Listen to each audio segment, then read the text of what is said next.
Hello everyone, welcome back to the channel. Today we're diving deep into one of the most battle-tested military equipment sets in the world. We're talking about Israeli Special Forces gear, and trust me, there's a reason why this stuff has become legendary among military enthusiasts and professionals alike. The Israeli Defense Forces, particularly their elite units, operate in some of the most demanding environments imaginable, and their gear reflects decades of real-world combat experience. So let's break down every single piece of equipment, why it exists, and what makes it so effective. Let's start with the foundation of any soldier's kit, the tactical vest or plate carrier. Israeli Special Forces predominantly use modular plate carrier systems, and you'll often see units like Sayeret Matkal and Sayeret 13 running carriers from companies like Agilite. Now, what makes these different from your standard military vest? First, they're designed for extreme heat. Israel's operational environment can hit temperatures well over 100 degrees Fahrenheit, so ventilation isn't just comfort, it's mission critical. These carriers feature mesh backing and strategic padding that allows airflow while still distributing weight effectively. The modular system means operators can reconfigure their setup based on the mission, whether that's a quick raid requiring minimal gear or an extended operation needing more ammunition and equipment. The plate carriers typically hold level Roman 4 ceramic plates, which can stop armor, piercing rounds, but here's the interesting part. Israeli operators often run a lighter configuration than you might expect, sometimes even going with level Roman 3 plates to save weight. This reflects their operational philosophy, which prioritizes speed and maneuverability over maximum protection. They're often operating in urban environments or conducting lightning-fast raids where being slow gets you killed faster than most threats you'd need level Roman 4 plates for. Now let's talk about magazine pouches, because this is where Israeli innovation really shines. You'll see a lot of units using quick-release magazine pouches, and the most popular system is the bungee retention design. Traditional military mag pouches use flaps or hard retention systems, but Israeli operators favor these elastic bungee cords that hold magazines securely but allow for incredibly fast access. When seconds matter in a close quarters gunfight, fumbling with a flap can be fatal. These pouches hold the magazine at a slight angle, making the draw more natural and intuitive. Most operators carry 6 to 8 magazines on their front plate carrier, positioned for easy access with either hand. The rifle itself deserves serious attention. While the IDF issues the Tavor as standard, Special Forces units have more flexibility. You'll see a mix of M4 variants, particularly the Colt Canada C8 and various short-barreled AR-15 platforms. Why? Because Israeli Special Forces train extensively with NATO partners, and parts commonality matters. If you're operating with American or European units, being able to share magazines and parts is a huge advantage. These rifles are typically equipped with high-quality optics, usually Aimpoint or EO-Tech holographic sights, sometimes with magnifiers for long-range precision.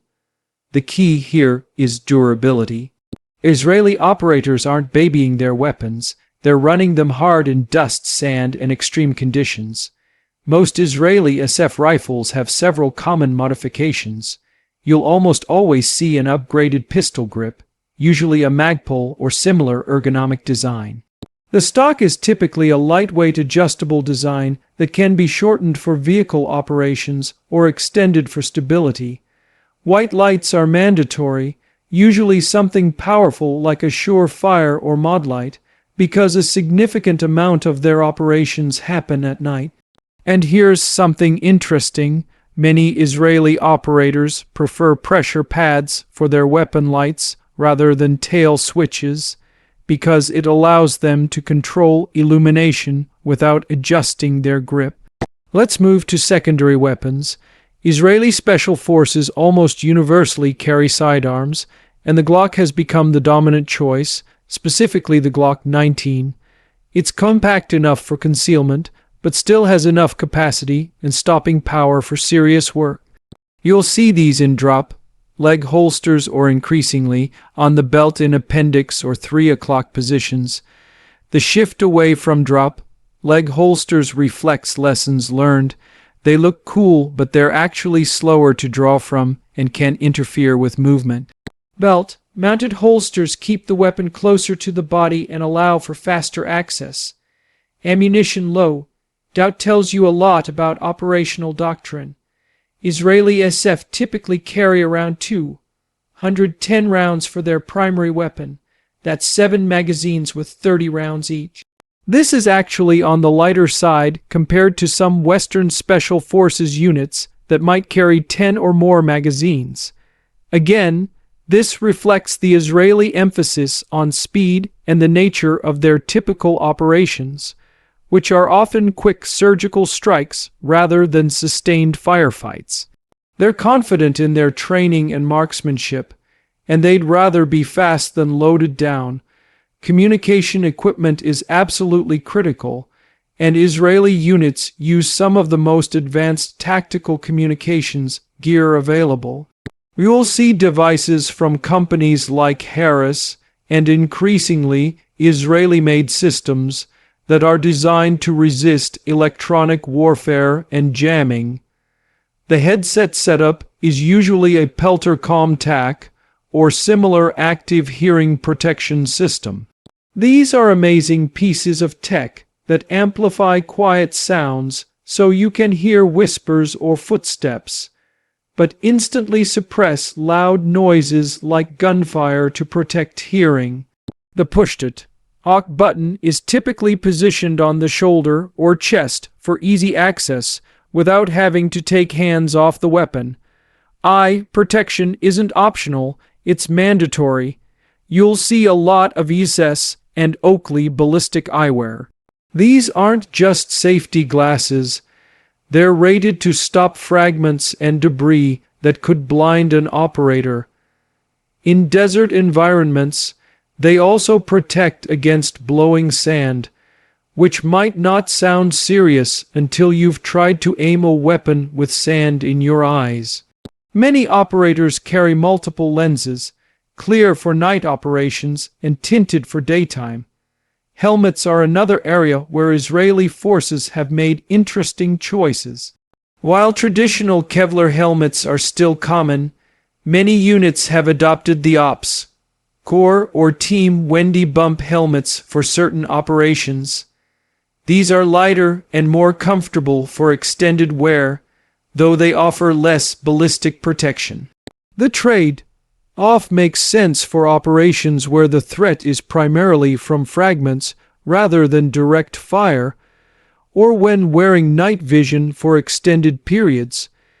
These helmets have excellent mounting systems for night vision devices, lights, and cameras. Speaking of night vision, this is where Israeli special forces really leverage their technological advantage. They use the latest generation white phosphor night vision tubes, which provide superior image quality compared to older green phosphor systems. The most common setup is a single tube PVS-14 mounted on the helmet, which preserves depth perception better than binocular systems and leaves one eye adapted to darkness if the NVG needs to be flipped up.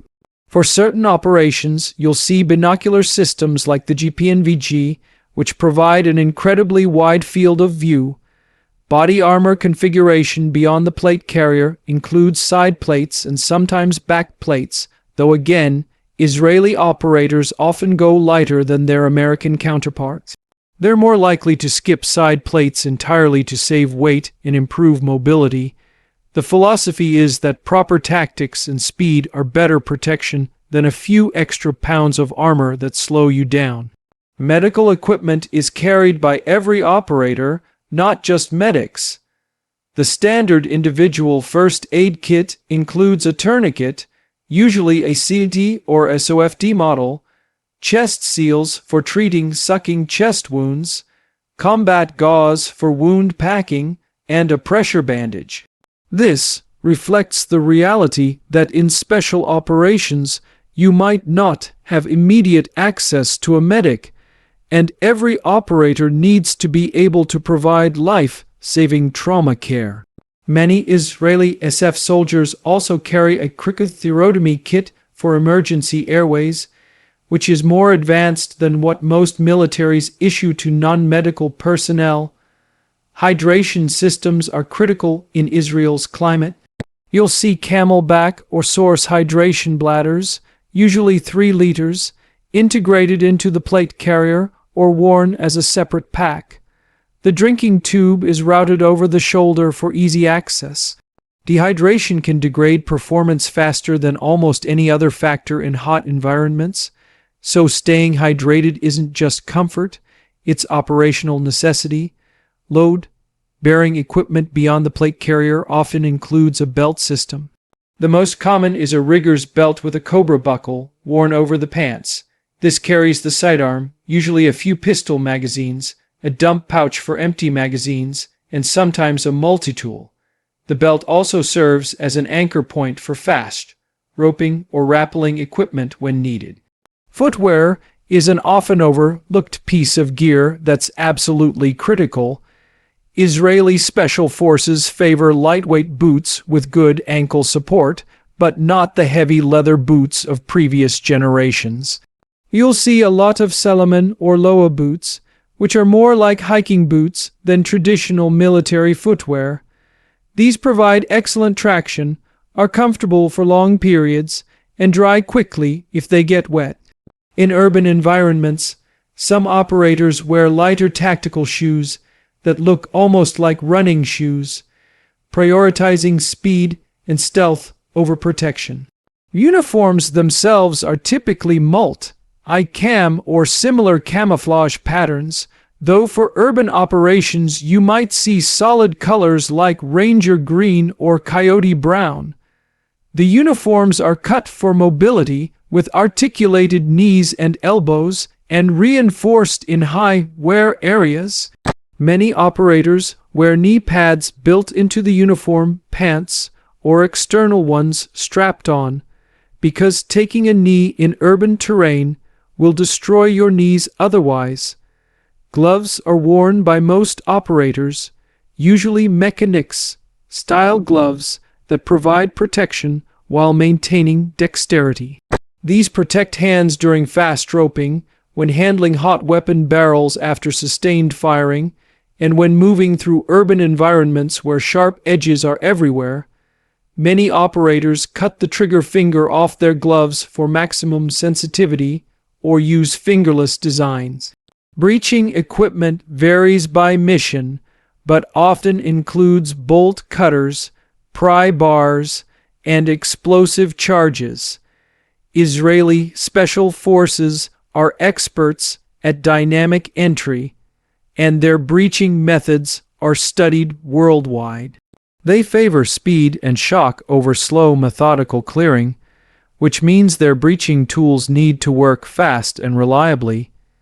Navigation equipment includes GPS devices, though interestingly, many Israeli operators still train extensively with map and compass as backup.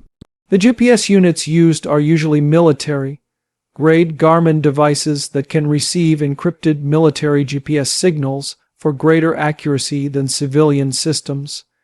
Maps are carried in waterproof cases and marked with mission-specific information. Lighting beyond the weapon-mounted light includes personal flashlights, usually kept in a pocket or on the vest for quick access. These are typically small, powerful LED lights like the Surefire or Streamlight that can run on common batteries. Red Lens filters are used to preserve night vision when needed. Chemical lights or chemlights are carried for marking, signaling, and route marking during night operations. These are low-tech but incredibly reliable and don't require batteries or emit electronic signatures that could be detected. Flex cuffs or zip ties are standard for detaining individuals during raids. These are light, compact, and effective for temporarily restraining people until they can be properly processed. So why does all this gear work so well together? The answer comes down to philosophy and experience. Israeli special forces have been refining their equipment through constant real-world operations for decades. They're not preparing for a hypothetical future conflict. They're fighting today, and their gear reflects immediate lessons learned. The emphasis on lightweight, modular, and reliable equipment over heavy and complex systems comes from understanding that in their operational environment, speed and initiative often matter more than maximum protection or firepower. The integration of technology, particularly in communications and night vision, gives Israeli operators a significant advantage, but they never let technology become a crutch. The training emphasizes that equipment is just tools, and the operator's skill, judgment, and aggression are what actually win fights. Every piece of gear has been tested under fire and proven itself. Nothing is included just because it looks tactical or impressive. Thanks for watching, everyone. If you enjoyed this breakdown, make sure to hit that like button and subscribe for more military gear content. Drop a comment below and let me know what you want to see next. Until next time, stay safe out there.